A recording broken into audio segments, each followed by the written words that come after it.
The wilds of Alaska are a vast and untamed frontier. Alaska is absolutely breathtaking, but you have to have your guard up at all times. There's a razor-thin line between safety and peril. In the rugged wilderness, a mountain man's dark desires take root. He harbored horrible, vicious thoughts and sexual fantasies. And on one day, he was willing to carry those out. Leaving Alaska state troopers scrambling to hunt down a survivalist before he strikes again.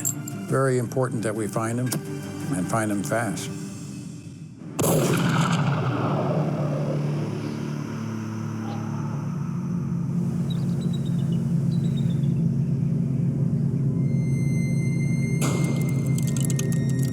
In the shadow of Alaska's majestic Mount McKinley lies the backwoods brush of Chulitna. Chulitna, Alaska is not actually a city or a village. It's a railroad stop of a sort. It's a place with a name on a map. You think close to God's country because it feels like you're higher up in the sky than most any other place because the air's clear there. You don't have industry or near the vehicles, and it's good clean air, good clean water. So trying to describe it is very difficult till once you get up there. You know, it's like trying to tell a blind man what the color blue is, I think.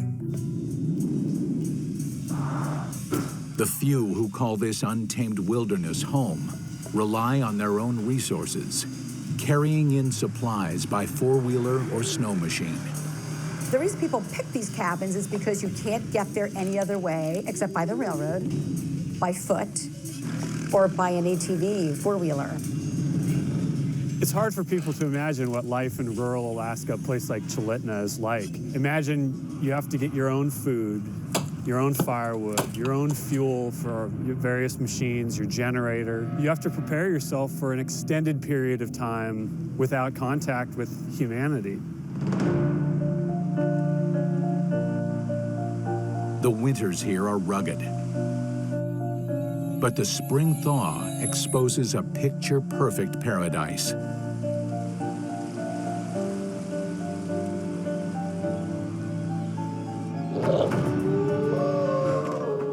However, for Don Tidwell, the spring of 1997 was anything but perfect. Just after Memorial Day, he gets an alarming phone call. His sister, Debbie, who spent the long weekend at her cabin in Chulitna, didn't show up for work. And that was unlike her because she had a radio phone she could have called. This was like 9 o'clock in the morning. So for her not to show up or call, you know, she didn't start, I think, till 8 o'clock. So something was wrong. Thanks for calling. Don knew Debbie and her husband had planned a weekend getaway, and he couldn't shake the thought that the remote wilderness may have proven too mighty a match, even for a Vietnam veteran like his brother-in-law. My main thought was they had a bad bear encounter. That was the only thing that I could think of. Desperate for answers, Don contacts his brother-in-law Rick's boss, only to learn he too is absent from work that day.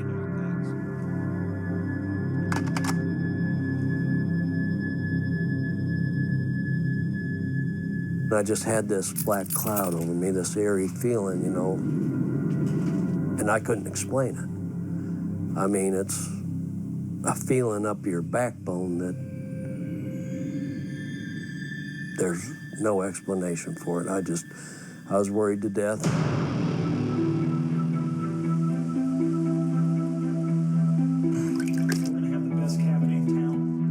Rick Beery, a 48-year-old electrician, headed to the cabin on Thursday. His 40-year-old wife, Debbie, a customer service representative for a utility company, drove up from their home in Big Lake to meet him the following day. They lived there and loved there because it was a lifestyle where they wouldn't be interrupted by a telephone, where there was no television. And they'd put all their stuff together and go up to Chulitna on the weekend. And it just became a real part of their family culture. That was going to be their retirement home. They planned to move there and live there for most of the year. They lived a lot of the frontier lifestyle, ate moose meat, salmon. Deborah liked growing a nice garden and stuff. In 1983, friends introduced Debbie to Rick. The lifelong bachelor fell hard for the red-haired beauty. Debbie was equally as smitten. They had that kind of an energy between the two of them a lot. You just can kind of feel it, and it's kind of palpable and touchable. You can almost pour it into a measuring glass and measure it and look at it. It's wonderful to be around. You kind of wanted some of that.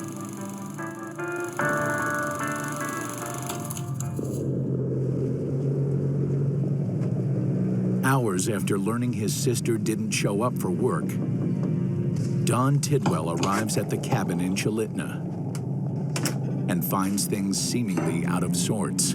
Deb? Rick? Anybody home?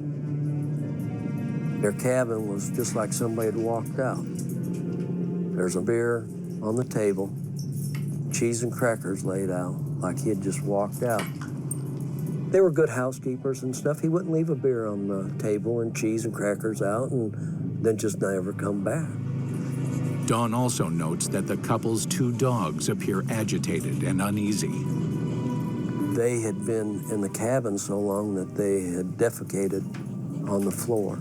And these dogs were very well raised. There's no way that they would have did this on the floor of the cabin unless they were trapped in there for hours on end. Knowing it's too soon to file a missing persons report, Don searches for clues and waits anxiously. The following morning, there is still no word. I was at my wit's end, looking around, and there's just no explanation for why or where Rick and Deb is. As dawn breaks, Don decides to conduct his own search. He scours the area around the cabin, but comes up empty. He then decides to look down by the creek, where Rick and Debbie like to fish. He's startled by the sight of Rick's 4-wheeler in the water. I called the troopers.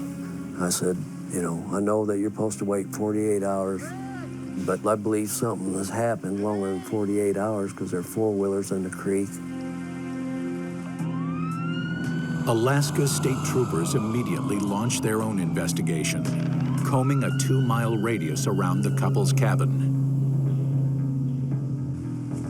Within hours, they make an unsettling find. The body of Rick Beery. I have a 107. I need units to respond to my location here.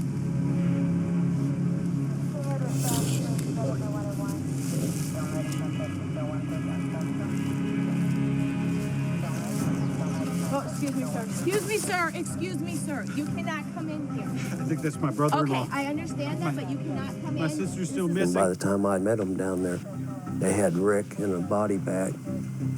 My main thought was they had a bad bear encounter because it was springtime, and they're all starting to come out of their dens. I need you to go to your cabin right now. Troopers quickly surmised that Rick had met with something far more sinister than Mother Nature. When you look at the case facts, as the troopers first found them, this man's 4-wheeler's in the water and a single gunshot wound to the head. Things indicative of murder. It looks like Rick was shot at point-blank range and never saw it coming. Even more troubling, Debbie and her red 4-wheeler are nowhere to be found. It appeared he'd been murdered and the wife was missing. Was she a victim, or was this a lover's spat? Did she kill her husband and then flee and take off after that happened? Takes a different perspective, of course, at that time. Now we're looking at the foul play aspect of it. And where do we go from there? The world is open to you at that point in time.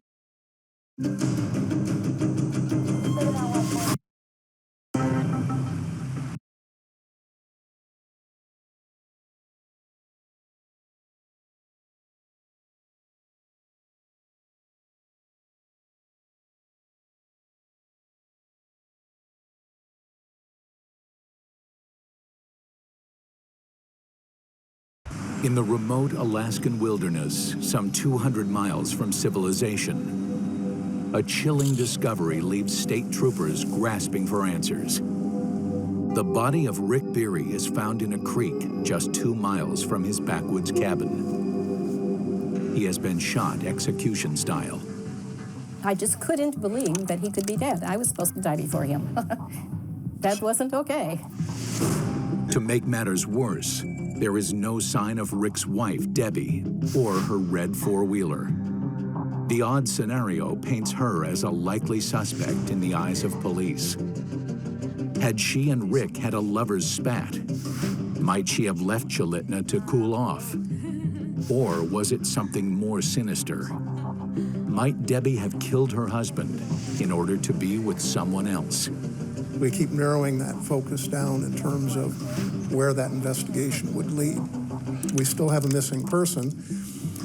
No indication that there's any problems between Rick and Deborah. But you don't rule anything out at that point in time either. There was all of these interesting pieces of information. I mean, there was, a bazillion maybes. But the couple's family insists Debbie would have never caused her husband harm.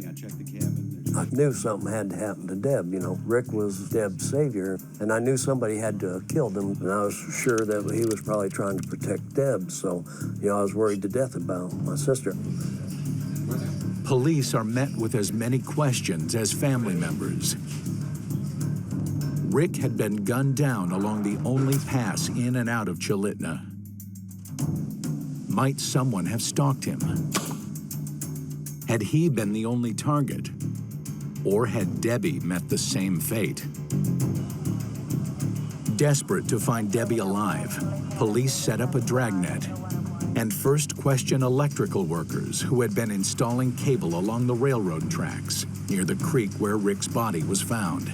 So, when did you say you said? They tell troopers they noticed Rick's four-wheeler in the creek on both Saturday and Sunday, but that it had been pulled out to dry land when they passed by again on Tuesday.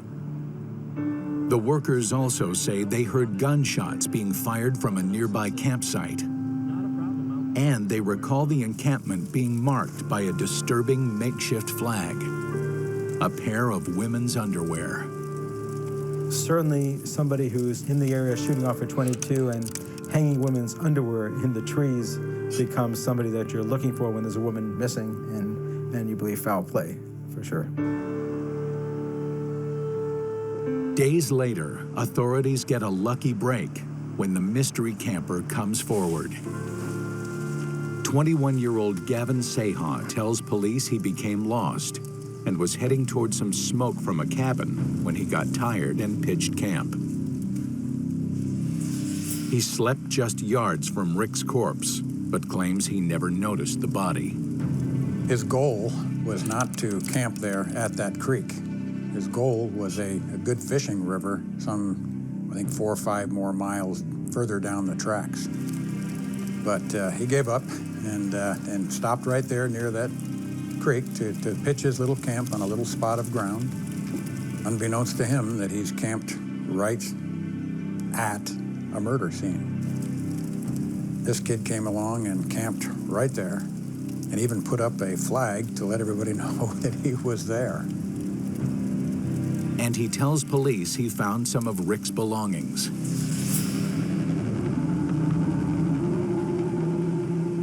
He found the submerged four-wheeler belonging to Rick in the creek and went down and salvaged some soft drinks, I believe, and maybe something else out of the saddlebags that were on the four-wheeler. Seha claims he helped himself to a soda and a piece of gum. When pressed further, he's embarrassed to admit he hung a pair of his girlfriend's panties at the campsite.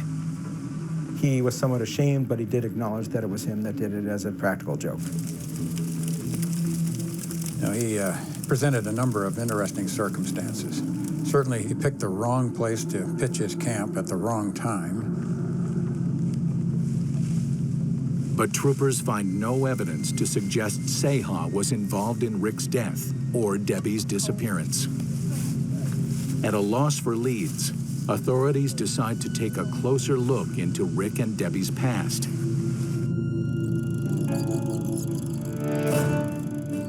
They learn that Debbie had sought refuge in Alaska after a bitter divorce. Meeting Rick gave her a new start. He wanted someone who could cook him a good meal and be with him and keep him company and read together in the evening. And it wasn't easy to find somebody like that, or he found it very difficult. Of course, a lot of it had to do with where he was looking.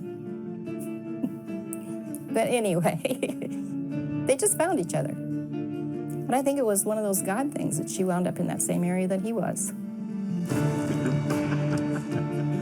The two didn't date long before Rick's renegade nature put their romance to the test. You just can't fight the IRS in the United States government, but he seemed to think he could. It wasn't that he was unwilling to pay his income tax. He did pay income tax, but he was unwilling to pay anything more than what the tax code said he was supposed to do. So that's what he went to jail for. He ended up doing 10, 11 months in jail because he disagreed with the IRS. He is very stubborn in that aspect. You look great this morning. But Debbie weathered the storm, and the two eventually wed. She would go up and visit him every other weekend. I guess that proved to Rick that, hey, this little gal, she's a keeper.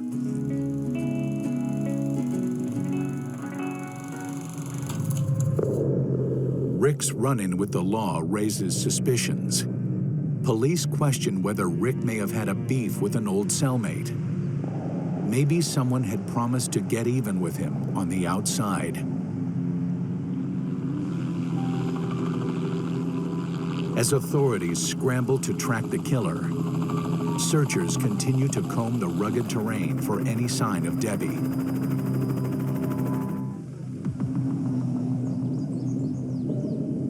Well, the troopers did a heck of a job. They had, oh shoot, I think like 7 to 12 troopers in there on four-wheelers and stuff, and we were just scouring the countryside and just trying to think of where Deb could possibly be. And even to this day, helicopters bring back memories because they used a helicopter a lot up there looking for any possible cabin that they might have been at.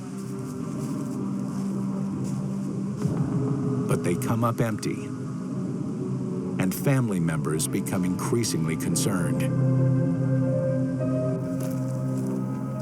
I was worried to death about my sister. I didn't sleep, didn't eat.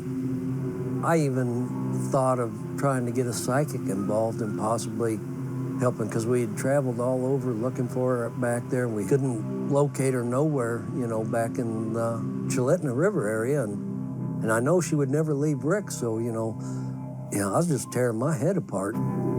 The thing that worried me about not finding Debbie is that either she was being tortured somewhere or that she was tied up and being hurt. Police are also at a loss. They have no idea whether Debbie left of her own accord or had been abducted, or if she had witnessed Rick's murder and been attacked by a bear on her way for help.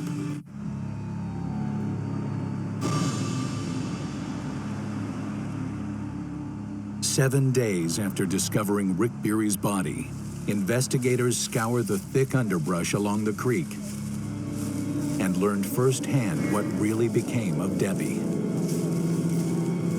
And the officer noticed something that was out of the ordinary, and as they investigated further, that's when they found her body.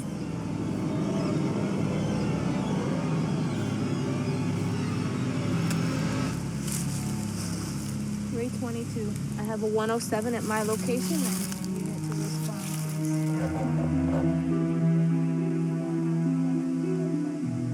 Her body is buried beneath grass and tree limbs. Her clothes were partially removed. She was lying on her pants and her panties.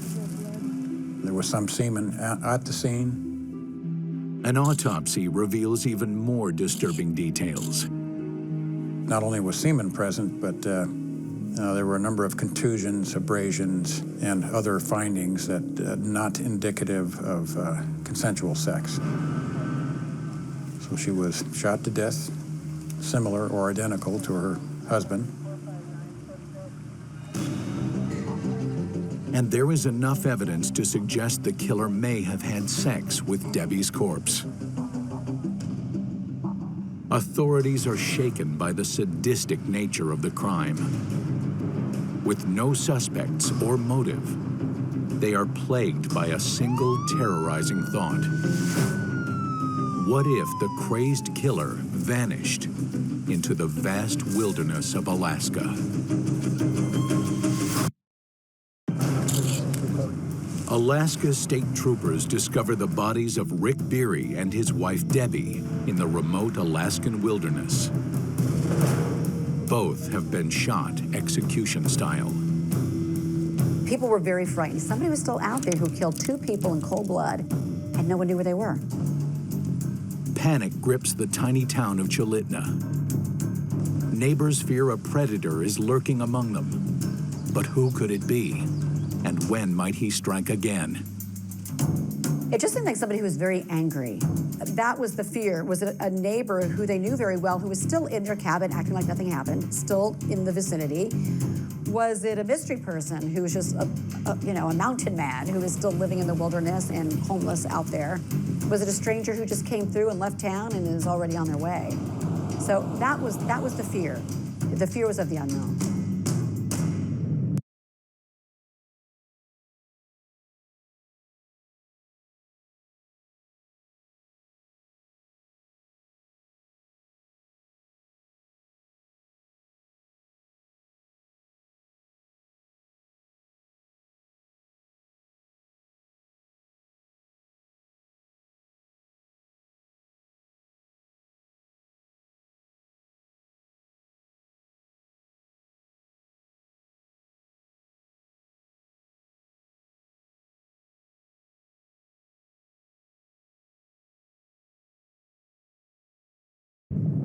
Rick Beery had been found executed in a creek. A week later, the body of his wife, Debbie, was discovered downstream. She had been buried among limbs and debris and brutally victimized. It was tragic enough what happened to my brother, but I don't think he suffered. You know, he had a shot to his head and the lights were out. But I think Debbie suffered. And it's amazingly not okay. That's again like pulling the wings off a fly, watching it squirm. Until it can't squirm anymore and just let it die.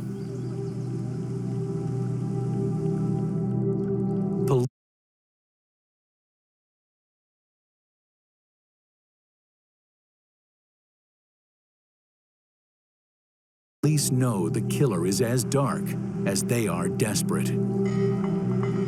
Well, in every case like this, where there's a murder at large, law enforcement, wherever you are, wants to find this person as quickly as possible. If they've killed 2 people, they could easily kill more. Troopers consider the 21-year-old camper who slept near Rick's corpse might have something to hide. But he's easily ruled out after his DNA fails to match that found on Debbie's body.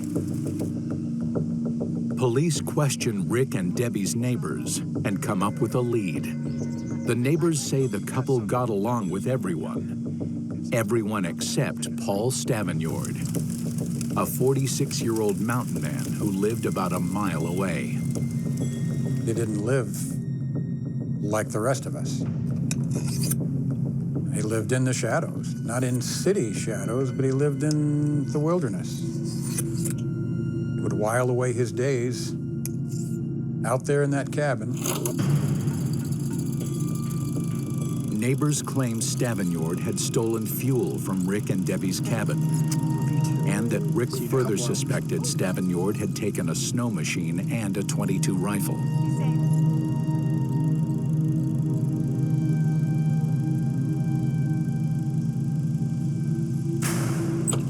There had been some bad blood. There was that belief, apparently, that Paul Stavignyord was taking their property, and I think he had confronted him over that in the past. Neighbors reveal that Rick once sold Stavignyord a cellular antenna. During the transaction, Stavignyord took a cable that was not part of the deal. When Stavignyord learned that Rick wanted $50 for the cable, he returned it, cut to pieces. Yeah, and you owe me a cable. Certainly at this point, and after all the troopers at our meeting told me, Paul Stavignyord is definitely a suspect. You know, Stavignyord, in my opinion, was the prime suspect. Debbie's brother, Don, offers further credence to the neighbor's claims. He tells troopers about a chilling encounter with Stavignyord the night he arrived in Chalitna, and questions Stavignyord about Debbie's disappearance. Now, we don't talk anymore. We had a falling out a little while back. Okay, thanks. You're welcome. I can't explain the feeling, but, you know, it was like walking through a pit of rattlesnakes. You know, this chill going up and down my spine. I backed out of there.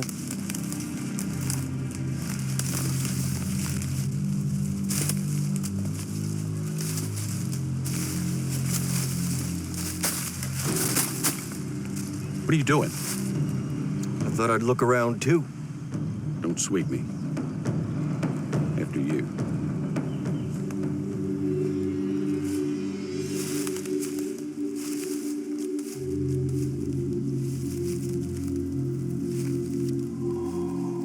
When I went back to the cabin, I crawled all the way in the back into the top of the cabin and was in a dark spot. I didn't sleep on the bed. I just curled up in the back in case anybody walked in that they wouldn't see me.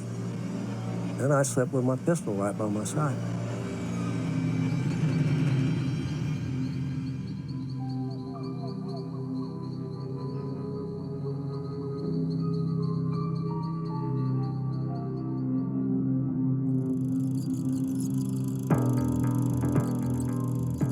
Police delve deeper into Stavignyord's background and find he has been on the wrong side of the law before. At age 20, Stavignyord pulled off the biggest bank heist in Alaska history.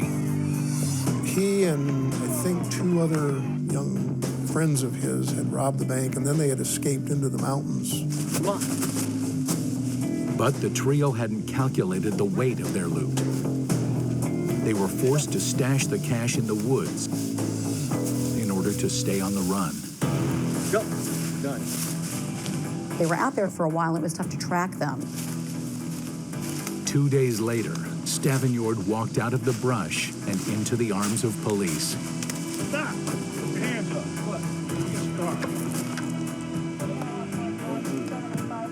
What? His cronies were also captured and the money recovered.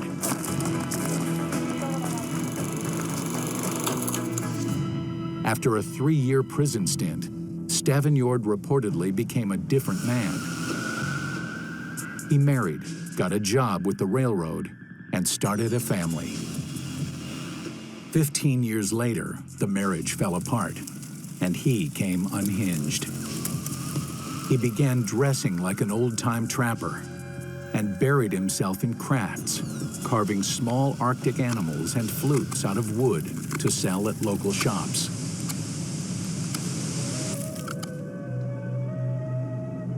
He was an accomplished flutist. So we saw that part of Paul Stavignyord, but we also would see him out at events dressed up as a mountain man with his black powder musket. And so we did see some interesting paradox about who Paul Stavignyord was. So he had that kind of chameleon personality, and he could be very, very charming. Very, very charming. But he also had this kind of stormy, menacing feel about him, so you really couldn't read him well. It was a little bit like looking at Dr. Jekyll and Mr. Hyde. The isolation seemed to swallow him whole. Had Paul Stavagnord become a wild man in a wild place? Was it possible the mild-mannered musician had become an ice-cold killer? Put your hands up. Car. Alaska state troopers are anxious to determine if bank robber turned backwoodsman Paul Stavagnord may have embraced the isolation of Alaska to the extreme. Is it possible such seclusion made him snap? We were all kind of wondering at the time, who could do this? What type of person could ambush a couple on Memorial Day weekend? What kind of person could do this? Brutally kill a couple and rape a woman after she's shot? When questioned about the murders, Stavagnord claims he wasn't anywhere close to Chalitna at the time. Where were you Memorial Day weekend? He said he went to Fairbanks for Memorial Day weekend. He stopped at a grocery store. He stopped to have lunch. But police remember that the man who camped near Rick's corpse said he saw smoke coming from a nearby cabin Memorial Day weekend. Stavagnord's cabin is the only one in the area.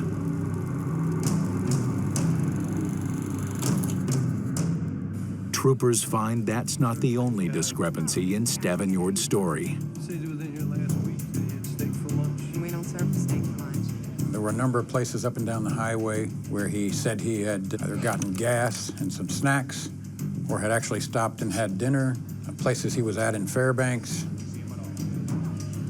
you check your receipts to verify that, please? Sure, None of these things checked out. We couldn't verify anything.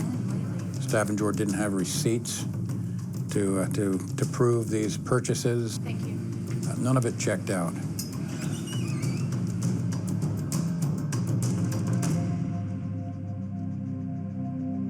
A court order forces Stavagnord to allow police to take a DNA sample. The crime lab determines Stavagnord's DNA matches the semen found on Debbie's body. He's charged with 2 counts of first-degree murder and 1 count each of rape and theft. Troopers immediately issue a warrant for his arrest. We thought we'd go back up there and maybe try and talk to him one more time, but went to his cabin, not there. Clearly, he had run.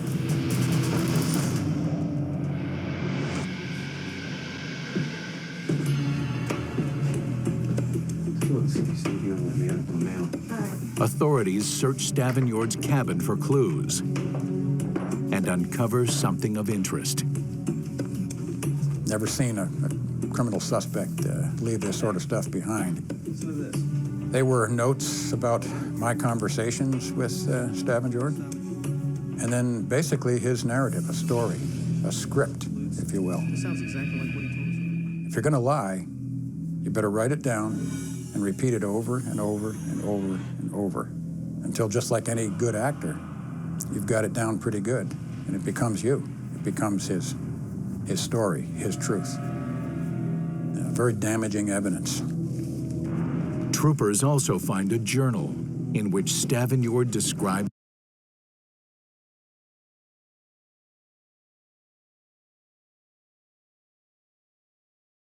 his lifestyle. I am an artist and musician, he writes. I build flutes, drums, rattles, and other musical instruments. I don't have a watch. I don't have credit cards. I don't have a checking account. All of this is my choice. But most unsettling are his writings about Rick Beery and his wife. He describes Rick as liking to stir things up and says Debbie bowed down to her husband. According to Stavagnord's written account, he went out for a walk the Friday before Memorial Day weekend and met Debbie by the creek.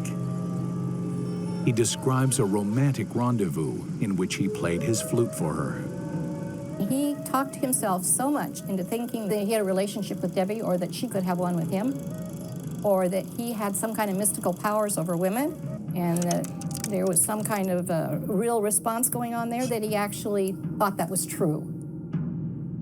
And then he wrote it down and recorded it. I think that he wanted a relationship with my sister, and if he said it enough times and did enough things, it would make things so. You could tell this guy is, not dealing with a full deck whatsoever. He also says Debbie called her husband at 7:30 that night. In his journal, he said that she, in fact, called her husband at the cabin at a certain time, and there were no records that she actually called anybody during that time.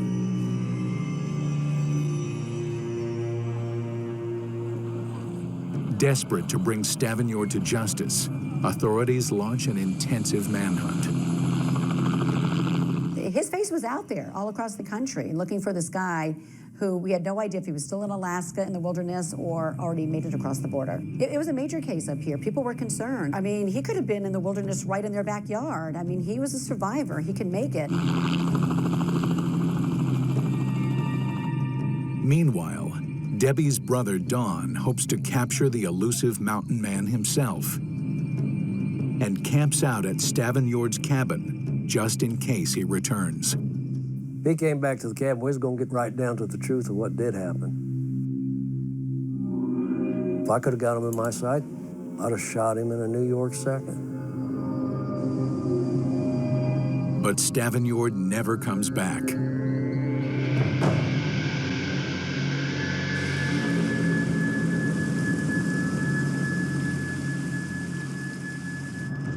Railroad workers report seeing Stavignord walking along the tracks on the day authorities obtained his DNA.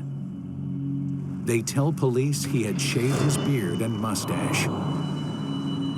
A security guard working the same area says he saw Stavignord crash a red four-wheeler and take off running into the woods that same day. We thought he probably had gone into the woods and stayed there. He had the skills to do that. He had the background to do that. He had a propensity to do that kind of thing. Troopers locate Debbie's four-wheeler, but find no sign of Stavignord. Meanwhile, his family maintains his innocence and hires an attorney. A public appeal is issued for Stavignord to turn himself in. But the plea goes unanswered, and the manhunt continues.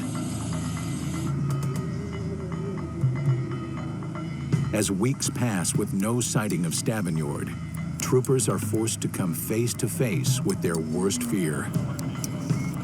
He's already snapped. He's already done 2 murders. It's very important that we find him and find him fast, but not easily done in wilderness Alaska.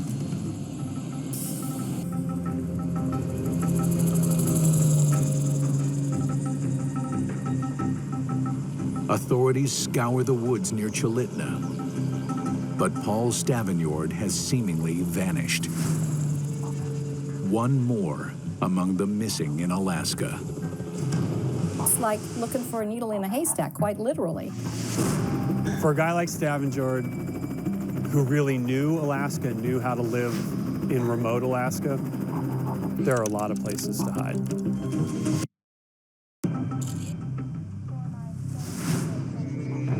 Nearly 4 weeks after the brutal slayings of Rick Beery and his wife Debbie, suspected murderer Paul Stavignord seemingly walked into the Alaskan backwoods, never to be seen again. The posters were out there. The Canadian authorities had been notified. So we were hoping he'd be caught in that net, but no, we didn't know. We didn't know how far away he was or if he would be caught. Troopers in there, they were looking for him. They were armed, and they were serious about finding him, and they considered him dangerous from what his past consisted of and stuff, and if he was out there, one of them troopers were looking for him, and if he went to pull a weapon or something, I'm sure they were told to shoot on sight. As state troopers conduct an intense manhunt, people in the remote village of Chulitna arm themselves against the dangerous fugitive. He clearly had some skills that would prolong this whole search that was going on here. And when people become desperate like that, in order to keep their freedom, they may resort to more violence, they may resort to more criminal activity. Surprisingly, Stavignyord opts for a more peaceful end. Giving myself up. After 4 weeks on the run, he calls the attorney his family hired and says he's ready to turn himself in. I know there were some people who, and he himself, I think, said that if he hadn't turned himself in, we never would have found him. That can happen. Occasionally it happens. The attorney convinces Stavignyord to meet her at a local park to arrange how and when he would turn himself over to authorities. She later speaks to the media, but won't reveal how Stavignyord managed to avoid such a wide-scale manhunt, only that troopers would likely never have found him. In April 1998, Paul Stavignyord stands trial for double homicide and rape. He acknowledges killing Rick Beery, but argues it was an act of self-defense. He claims Rick caught him and Debbie in each other's arms. According to Stavignyord, what happened was he and Deborah were at the creek. They were having a sexual encounter at the time when Rick pulled up with his four-wheeler and caught them in the act. Hey! No, Rick! I want to blow your head off! His statement was when Mr. Berry saw what was happening, that he was having sexual relations with his wife, Mr. Berry said, "I'm going to blow your head off," pulls out his weapon, and he starts shooting, at which point in time, Mr. Stavignyord had no choice but to pull out his weapon and shot Mr. Berry. He was shooting at me, and I believed that I was going to be killed.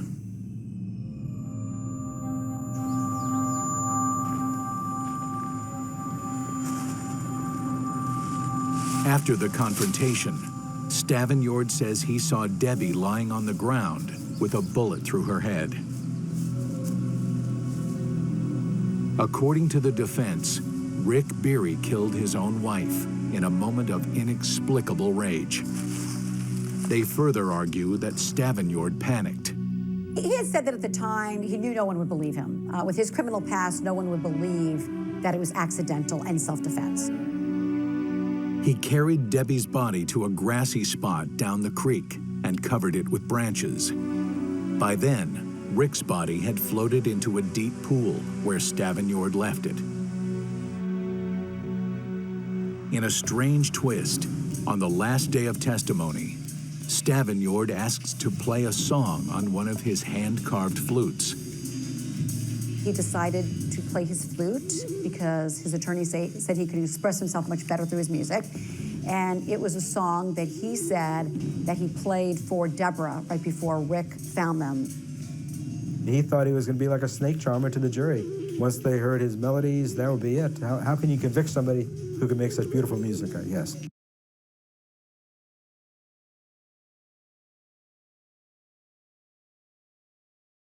How could Debbie, do anything other than have relations with this man after he played his flute? But the judge doesn't allow the jury to hear Stavignyord's song. And in the end, they don't buy his story either. Nor do the victim's relatives. He lied so much, you didn't know what to believe or what not to believe. If he told me the sun was shining, I'd go to the window and look. Debbie didn't like Mr. Stavignyord, so she wasn't going to stop and listen to anything he was going to do, say, or play. She would have been more likely to copulate with an alligator than that man. Prosecutors contend it's more likely that Rick Beery arrived in Chalitna that weekend to find more of his belongings missing, then confronted Stavignyord. Hours later, Stavignyord set out to get even. Knowing Rick would head to the pass to meet Debbie when she drove in, Stavignyord ambushed them. He had actually laid in wait at the troll under the bridge, waiting for them to come over, and took them out. Stavengard seen Rick going in to get Deb. Stavengard waited on the opposite side with a .22 rifle because, you know, Rick, I'm sure, you know, said, I'm gonna break your neck if you don't quit stealing my gas. And when he was coming back in, that's when he shot Rick off his four-wheeler and shot Deb.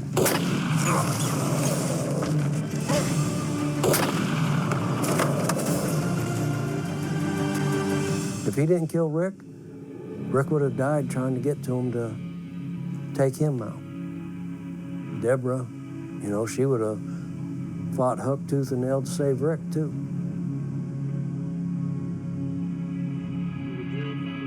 Paul Stavengard is convicted of 2 counts of murder. Stavengard can be described as a cold-blooded killer. But his friends and family saw him in a different way. That's what's so ironic. They saw him as this peaceful, spiritual man. But when the verdict was returned, it was very clear that there was a very different side to Paul Stavengard. He's sentenced to 198 years in prison.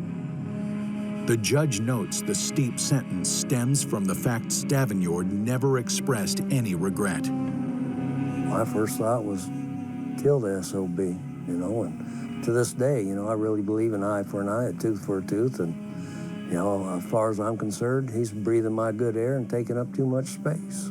This was a senseless murder of what appeared to be 2 really good people for what appears to be no reason at all that anybody could tell, other than bad blood.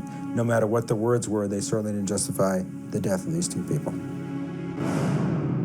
Patricia Jelen is haunted by the eerie feeling she had about Stavengard from the moment she first met him at Rick and Debbie's cabin. He could hardly take his eyes off Debbie.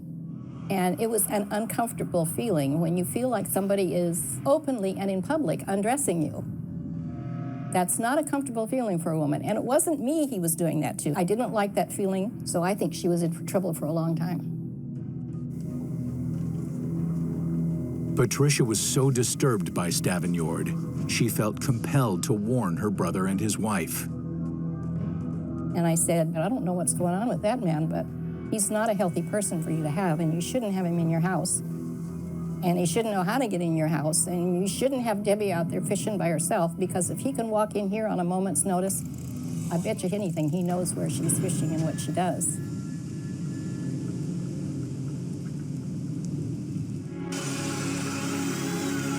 Today, the man who fancied himself a backwoodsman communing with nature is now living out his life in a concrete cell.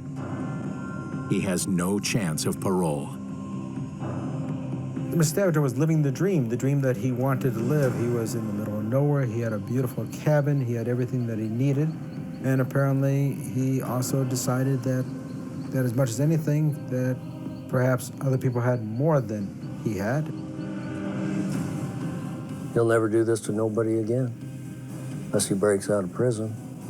If he does, I hope he comes and visits me.